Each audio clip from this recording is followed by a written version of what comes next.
की इस वीडियो से हम लोग वर्ल्ड मैप को समझने की कोशिश करेंगे। यानी कि आज हम विश्व के नक्शे की कुछ एक जरूरी चीजों को जानेंगे, जिसमें महाद्वीप होंगे, महासागर होंगे, अन्य सागर होंगे और साथ ही साथ तीन महत्वपूर्ण चीजें होंगी, जिसको आप कहते हो अक्षांश यानी कि लैटिट्यूड, देशांतर यानी कि लॉन्जिट्यूड और गोलार्ध यानी कि हेमिस्फीयर के बारे में। क्या होती है भूमध्य रेखा, क्या होती है कर्क रेखा, क्या होती है मकर रेखा, इन सभी प्रश्नों के उत्तर आज आपको मिल जाएंगे। बस आपका काम ये है कि आप लास्ट तक वीडियो देखिए और नोट्स बनाते हुए चलिए। बाकी हमारी कोशिश रहेगी कि आपको नीचे पीडीएफ तो अवेलेबल करवा ही दें हम लोग, ठीक है। तो ज्यादा देर ना करते हुए हम शुरू करते हैं। तो सबसे पहले आपके सामने ये मैप आपको नजर आ रहा है, ये नक्शा आपको नजर आ रहा है। देखिए, सबसे पहले आप पानी को छोड़ दीजिए और जमीन वाले एरिया को पकड़िए। अगर मैं आपसे कहूं कि आप जमीन वाले एरिया को पहचान सकते हैं तो आपकी नजर सबसे पहले हमारे इंडिया पे पड़ेगी। लेकिन फिलहाल हम इंडिया की बात नहीं कर रहे हैं, इंडिया तो एक है ही चीज, लेकिन हम फिलहाल द्वीपों की बात कर रहे हैं और उसमें भी महाद्वीपों की बात कर रहे हैं। देखिए, होता क्या है ना, द्वीप छोटा सा हो सकता है लेकिन महाद्वीप बहुत बड़ा होता है। एक महाद्वीप में कई सारे देश आ सकते हैं, कई सारी कंट्रीज आ सकती हैं। तो हमारी पूरी दुनिया में मेनली 7 महाद्वीप हैं। अच्छा, मैं आपसे पूछूं कि आप किन किन को पहचान सकते हो, तो आपका जवाब सबसे पहले तो एशिया होगा। सीधी सी बात है, अब हमारे घर से शुरुआत करेंगे तो एशिया आपको नजर आ जाएगा। सबसे अलग हमें पता है कि ऑस्ट्रेलिया होता है, तो आप ऑस्ट्रेलिया को भी पहचान लोगे। इसके अलावा ये जो हिस्सा आपको नजर आ रहा है ये है आपका अफ्रीका, और ये वाला जो हिस्सा है जो कि मिला हुआ नजर लग रहा है आपको एशिया के अंदर, वो है आपका यूरोप। इधर की तरफ आओगे तो ऊपर है नॉर्थ की तरफ है, क्योंकि ये तो ये नॉर्थ अमेरिका, और नीचे चलोगे तो नीचे आपका साउथ अमेरिका, और आखिर में सबसे नीचे अगर आप देखोगे तो आपको अंटार्कटिका भी नजर आ जाएगा। तो कुल मिला के 7 महाद्वीप आपके हो जाते हैं, Asia, Europe, Africa, Australia, north America, south America और अंटार्कटिका। कोई दिक्कत है? कोई दिक्कत नहीं है। अब देखो, क्षेत्रफल के लिहाज से कौन सबसे बड़ा है और कौन सबसे छोटा है, ये बात हमें जाननी है। तो साफ साफ नजर आ रहा है कि सबसे बड़ा तो एशिया है, उसके बाद आपका अफ्रीका है, उसके बाद नॉर्थ अमेरिका है, उसके बाद साउथ अमेरिका है, इसके बाद आपका अंटार्कटिका है, उसके बाद 2 बचते हैं, एक यूरोप है, एक ऑस्ट्रेलिया है। कौन सा बड़ा होगा? यूरोप ही होगा। वो इसलिए क्योंकि यूरोप के अंदर बहुत सारे देश हैं, और लास्ट में आपका ऑस्ट्रेलिया बचता है। तो क्षेत्रफल के लिहाज से सीधे सीधे पहचाना जा सकता है कि कौन सा बड़ा है और कौन सा छोटा है। पूछ लिया जाता है, ये सवाल बनता है मेनली बहुत बार। इसके बाद पूछा जाएगा कि पॉपुलेशन के हिसाब से, यानी कि जनसंख्या के हिसाब से कौन सा द्वीप सबसे बड़ा है, कौन सा सबसे छोटा है। तो अब भारत और चाइना जिस द्वीप के अंदर हैं, तो ऑब्वियसली उसी द्वीप की जो पॉपुलेशन है, जनसंख्या है, वो सबसे ज्यादा होगी। तो एशिया नंबर 1 पे आता है। दूसरे में अफ्रीका आएगा, सीधी सी बात है, क्योंकि अफ्रीका में भी जनसंख्या बहुत है, बहुत सारे देश हैं वहां पे। यूरोप आएगा इसके बाद, क्योंकि यूरोप में बहुत सी कंट्रीज हैं।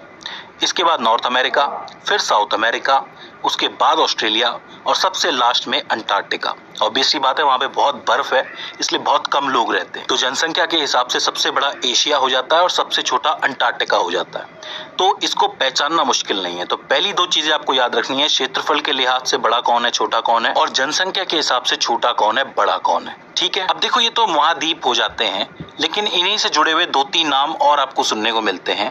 पहला है ग्रीनलैंड।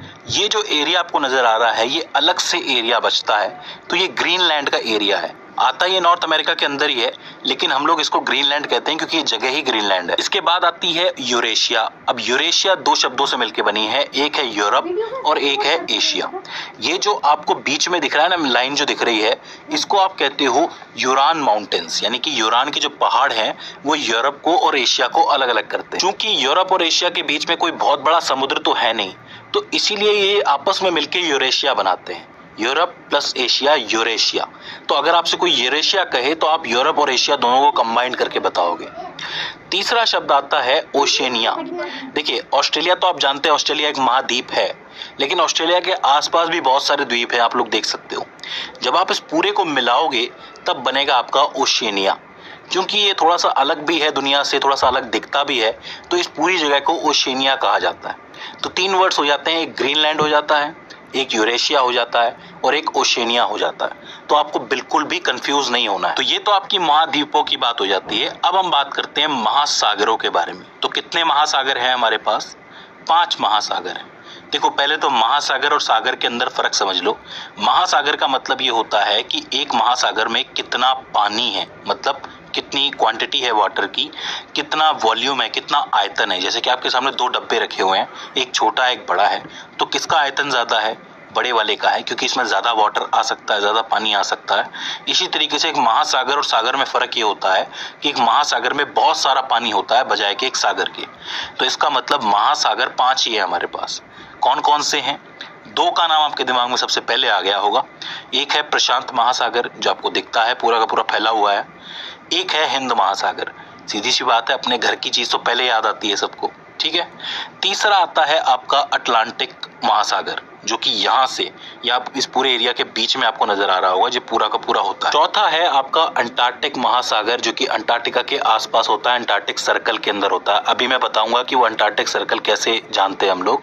और एक ऊपर की तरफ आता है आपका आर्कटिक महासागर, ठीक है। तो आपके 5 महासागर हो गए, प्रशांत, हिंद, अटलांटिक, अंटार्कटिक और आर्कटिक। अब यहाँ पे आपको एक चीज याद रखनी है, जो मैंने अंटार्कटिक आपको बताया है, इसको दक्षिणी महासागर भी कहा जाता है। मेनली दक्षिणी महासागर बिल्कुल सही वर्ड है इसके लिए, लेकिन चूंकि इसको अंटार्कटिका से जोड़ा गया है, इसलिए मैं इसको अंटार्कटिक महासागर कह रहा हूँ, ठीक है। लेकिन आप इसको दक्षिणी महासागर कह सकते हो। तो अब यहाँ पे आपके 2 तरीके के सवाल बनते हैं कि कौन सा महासागर क्षेत्रफल में ज्यादा है, आयतन में ज्यादा है और गहराई में ज्यादा है। मतलब कुछ एक पैरामीटर्स होते हैं, कुछ एक पैमाने होते हैं जिसके आधार पे आप महासागर नाप सकते हो। कौन से महासागर का क्षेत्रफल ज्यादा है या आयतन ज्यादा है, मतलब किसमें पानी ज्यादा है या फिर किसकी गहराई ज्यादा है। तो देखो, आयतन, क्षेत्रफल और गहराई के आधार पे प्रशांत महासागर सबसे बड़ा है, ठीक है। इसके बाद आता है अटलांटिक, जो कि आपको यहाँ दिख रहा है, अमेरिका के पास दिख रहा है। इसके बाद आता है हिंद महासागर, फिर आता है दक्षिणी महासागर यानी कि अंटार्कटिक, और सबसे लास्ट में आता है आर्कटिक। तो ये जो आपको क्रम दिख रहा है ना, इस क्रम से आप ये बता सकते हो कि सबसे बड़ा महासागर कौन सा है, सबसे गहरा महासागर कौन सा है, ठीक है। इस क्रम से सवाल बनता है, तो आपको ये याद रखना है। इसके बाद एक और सवाल बनता है। सवाल ये बनता है कि तटीय रेखा के आधार पे कौन सा महासागर सबसे बड़ा है। कहने का मतलब ये है कि कौन से महासागर की तटीय रेखा सबसे बड़ी है, कितनी कंट्रीज से होकर के गुजरता है या कितने कंट्रीज के तट से होकर गुजरता है। तो देखो, इसका क्रम थोड़ा सा बदलता है। इस क्रम में प्रशांत महासागर सबसे बड़ा है, क्योंकि इसकी तटीय रेखा सबसे बड़ी है। उसके बाद अटलांटिक आता है, क्योंकि अटलांटिक बहुत सारे तटों से होकर गुजरता है। यहाँ पे 2-2 अमेरिका आ जाते हैं, आपको पता है। इसके बाद आता है हिंद महासागर।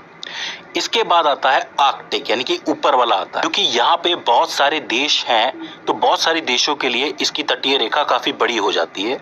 और लास्ट में आता है आपका दक्षिणी महासागर, यानी कि अंटार्कटिक महासागर। क्योंकि वहां पे देश कम है, तो इस वजह से उसकी तटीय रेखा छोटी हो जाती है। तो ये हो जाते हैं आपके महासागर। अब आप पूछेंगे कि सागर कौन से हैं। तो देखो, महासागर और सागर कोई अलग तो नहीं है, लेकिन जब आप देशों के पास जाते हो, तो देशों के पास जाते ही उन देशों के अपने सागर बन जाते हैं। जैसे हिंद महासागर तो आपको पता है, वो तो एक महासागर है। लेकिन जब आप बंगाल के पास जाओगे, तो आपको मिलेगी बे ऑफ बंगाल, यानी कि बंगाल की खाड़ी। तो वो एक सागर है, क्योंकि भारत की अधिकतर नदियां जो होती हैं, वो बंगाल की खाड़ी में जाके ही गिरती है, ठीक है।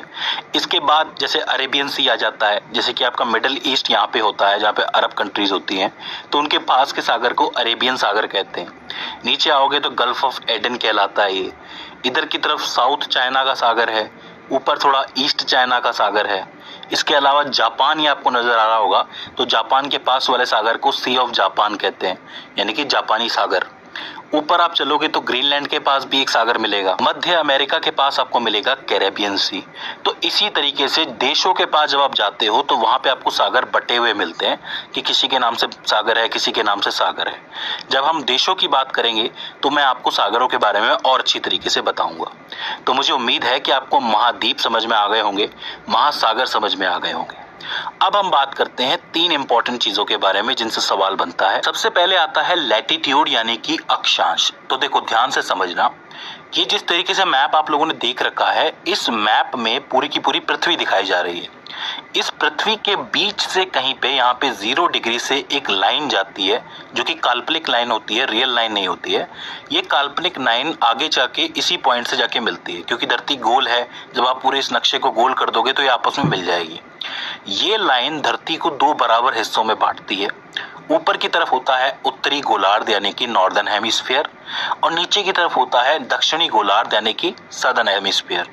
और इस रेखा को आप लोग कहते हो इक्वेटर, यानी कि आपकी भूमध्य रेखा। और यहीं से शुरू होते हैं आपके अक्षांश यानी कि लैटिट्यूड। भूमध्य रेखा एक लैटिट्यूड की लाइन है। इसी के समानांतर जब आप ऊपर चलेंगे 10 डिग्री, 20 डिग्री, 30 डिग्री, 40 डिग्री, तो ये लाइंस खिंचती चली जाएंगी। ठीक है, बिल्कुल समानांतर लाइन होती है ये। तो ये जो लैटिट्यूड है ये आपका उत्तर की तरफ जा रहा है, ये सब लैटिट्यूड की लाइन है। जब आप नीचे की तरफ यानी कि दक्षिणी गोलार्ध में ऐसी ही लाइनें खींचोगे साउथ की तरफ, तो ये दक्षिणी गोलार्ध का लैटिट्यूड या फिर अक्षांश कहलाएंगे। देखो, बिल्कुल भी कंफ्यूज नहीं होना है। दुनिया को दो बराबर हेमिस्फीयर में गोलार्धों में काटती है एक लाइन, जिसको आप कहते हो भूमध्य रेखा। बहुत जरूरी रेखा है, पूछा जाता है। और उसी भूमध्य रेखा के समानांतर जब ऊपर तक मतलब पोल्स तक, जहाँ पे आपके ध्रुव होते हैं, वहां तक आप लाइन खींचते हुए जाओगे तो वो सारे अक्षांश होंगे, लैटिट्यूड होंगे। अब यहाँ पे ध्यान देने वाली बात यह है कि दो लैटिट्यूड बहुत इंपॉर्टेंट होते हैं हमारे लिए। एक होता है 23.5 डिग्री उत्तर की तरफ और एक होता है 23.5 डिग्री दक्षिण की तरफ। 23.5 डिग्री उत्तर की तरफ आपका आता है कर्क रेखा यानी कि ट्रॉपिक ऑफ कैंसर, और 23.5 डिग्री साउथ की तरफ आपका आता है मकर रेखा यानी कि ट्रॉपिक ऑफ कैप्रिकॉर्न। अब आप पूछ सकते हैं कि इनमें ऐसी क्या खास बात है।